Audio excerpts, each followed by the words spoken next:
Hey y'all, my name is Sarah and I just love to talk about movies. So we dig a little bit deeper into movies over here in my movie reviews. It's more than just I hated a movie or I loved it, just to let you know. And today we're gonna talk about The Witches. So I have two disclaimers. One, I have never read the children's book that the movie is based off of. The second one is, I've seen the first movie from the 90s and it's one of my favorite children's movies.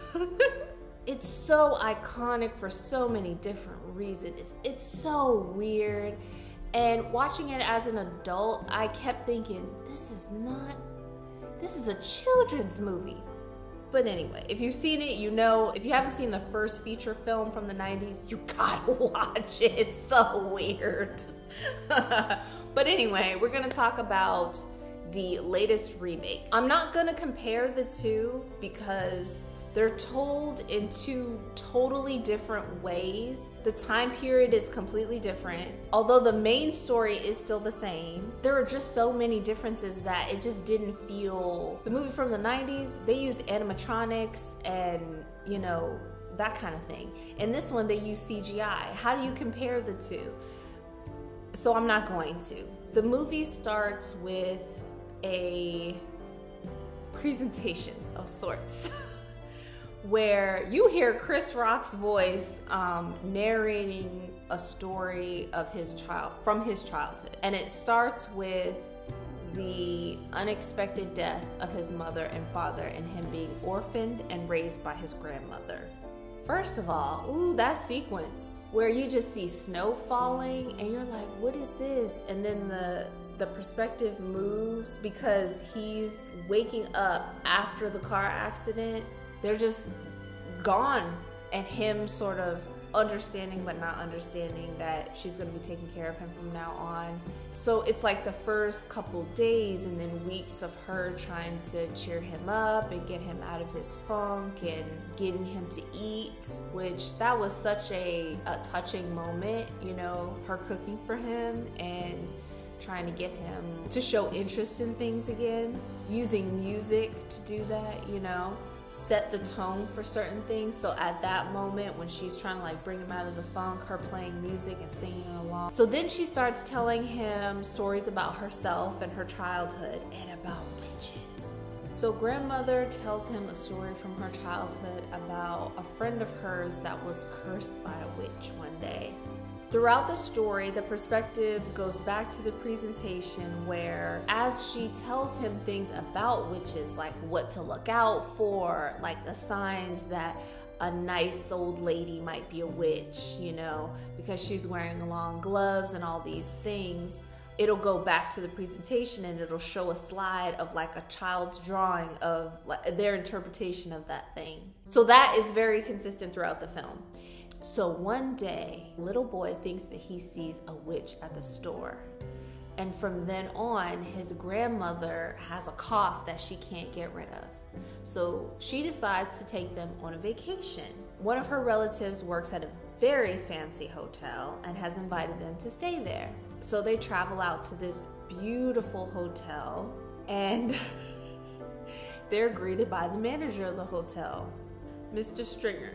So they get there and it's very busy. You know, you have people walking back and forth, and the movie is set in like the 1950s, 1960s. So the costumes are beautiful. Like Grandma Octavia Spencer, her outfits, like her little suits and her little handbags and gloves, I love it. So they're going through the lobby and the boy notices there's a group of women coming in. So he kind of, you know, notices that they're there. And the scene moves from them as they're checking into the hotel to the group of women who are meeting with Mr. Stringer because they're part of the convention that is meeting there. He's confirming some details with them and then they move on. Grandma and her grandson, they go up to their room. They're like, oh, it's so beautiful. So the first night that they're there, his grandmother tells him more about witches. And she gives him permission to kind of wander around the hotel with his pet, which is a mouse that she bought for him. So he's playing in one of the meeting rooms. And before he can leave, the group of women from earlier come into the room. So he decides to hide. He's hiding in the conference room, and all of these women come in. They fill up the room, and then they lock the door behind them. From there, it gets really weird. So it is revealed that these women are not women. They're witches. And they are meeting there because the Grand High Witch, the most powerful witch, has called them there because she has a plan to get rid of all of the children in the world we're assuming. So she is telling them what her plan is, how she plans on getting rid of the children, this formula that she's created, and how she's going to show them the effects of the formula. Added it to some chocolate bars that she gave to a little boy in the lobby, and that he'll be coming by and they can see the effects of the potion on him. So the little boy comes in, you see the effect of the potion. It turns him from a little boy into a mouse. And before they could all leave, they realize that there's a child in the room, and they find him, and they manage to use the potion on him, and he is also transformed into a mouse, but he manages to escape. Now, as it turns out, his pet mouse is not a mouse, it's a little girl. So this other boy who was transformed into a mouse, they escape and manage to make it back to his room where his grandma is and tell her everything.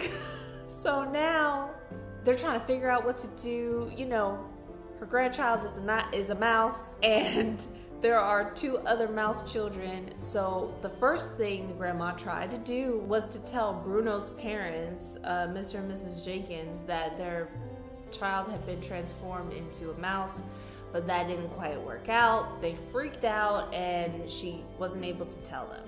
Her brave grandson decides that they're going to steal the potion and use it against them. So they devise a plan to sneak into the Grand High Witch's room and steal some of the potion. So they manage to steal the potion, and they decide to put it in their food. So during this huge feast where all of the women from this convention are there, the mice children sneak into the kitchen and manage to pour all of the potion into their soup. It's a special soup that's only for their group. The witches eat the soup, mayhem and chaos erupts. So while all of that is happening, and they're being transformed into rats, and everybody starts freaking out and trying to kill them, and they pop like balloons full of gunk. Grandma and her grandson and Bruno and Alice, they all sneak into the Grand High Witch's room because they're going to take the rest of the potion and figure out what to do with it. The Grand High Witch avoids eating the soup because she remembers Grandma from when she cursed her friend. There's a final confrontation between the Grand High Witch, the mice children, and Grandma, and she ends up getting turned into a rat. Now earlier, they found a suitcase full of money, and that was gonna fund this whole campaign to find all the witches of the world. So they leave the hotel in like total chaos, and that's when we move back to the presentation portion, where you have the narrator who we finally get to see, and it's her grandson, but he's older now, and he's still a mouse. And the point of his presentation was to educate a bunch of children on witches, how dangerous they are, and what they can do to combat them. And you can also see there's a slight, well, I guess it's a flashback of them over the years as they travel from place to place. You can see him getting older, and his grandma looking the same. And before they leave, you know, they have a moment together between grandmother and grandson. He's like, "Are you ready?" And she's like, "Yeah, I am." "Are you ready?" And he's like, "Yeah, I am." And that's how the story ends.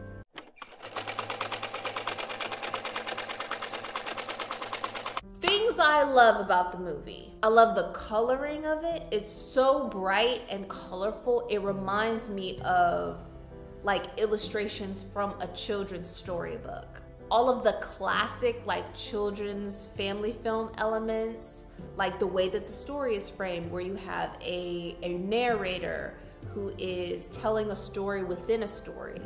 The perspective moving between the presentation that he's giving and the reenactment of his life during that time. There's an audience of children. So, for example, when he talks about witches and describes them, you hear the kids going, boo, boo. I think that's funny. And it reminds me of those like classic family films. In that same vein, I love the music and sound design. We got traveling music, we got suspenseful music. All of it is like coming back, but it's not so dominant that it is distracting. It's like you hear it and it reminds me of like old cartoons, old feature films, but not to the point where it's distracting from the story. I love how the presentation had the drawings in it. Like drawings of what a child would think the witches would look like. And it connected with the idea that this is a kid's movie. This movie is for children. But also, there were things that I felt that adults would get out of it too. For example, costumes. Oh my God. The witches' outfits. The Grand High Witches' outfits. Grandma's outfits. Hats galore. We are in the South, baby. Everybody has a fantastic statement hat and I love it. My favorite like accessory from the movie is the Grand High Witch's gloves that have like the like nail tips painted on the outside. I thought that was so cool. Oh my gosh, the design of this hotel, beautiful, glamorous. The one thing that I didn't like, that stood out to me from this entire movie, was the Grand High Witch's accent. Anne Hathaway, I know this is a children's movie. I know that this is for kids, so a kid won't know. But I was like, Russian, French, German, what are we doing? What are we doing? Now, we don't get into the origin story of the Grand High Witch, and the grandma does tell a story about where she could have possibly came from. But you do live on the planet Earth, and the planet is divided into different countries, and countries have different languages, so pick one. Ooh, that bothered me so much, because her character is so fierce, and she screams a lot, and like hisses a lot, and like whispers a lot in the movie. So when it's coming through the filter of an accent that is kind of not difficult to understand, but is kind of like garbledy, I didn't like it. I'm just gonna say that. But the music and sound design I thought was really good. I love the grandma character because she's just a grandma. She's not a like miracle worker. She's not a rich lady. She's doing her very best to take care of her grandson in a very sad situation. At the beginning of the movie, they kind of make it clear that they don't have a very close relationship. And it's finding a way to bond with him and get to know him. It's a very heartwarming and entertaining film, I will say that. Now, the story does lag in some places. You know, scoots right on past other places, but I would give it a 3 out of 5. I thought it was very creative, the way they tell the story, and a lot of the scenes are just so well done. Like, when they're in the hotel and the grandma is telling him more about witches, and you can see the grandson's imagination kind of taking over and changing the shadows on the wall to look like what she's describing. That's so creative. And it reminds me of like, again, like older children and kids movies where they're trying to show what, like from the perspective of a child. So I like that a lot, and I would recommend it, absolutely. If you're looking for outfit inspo, you gotta watch this movie.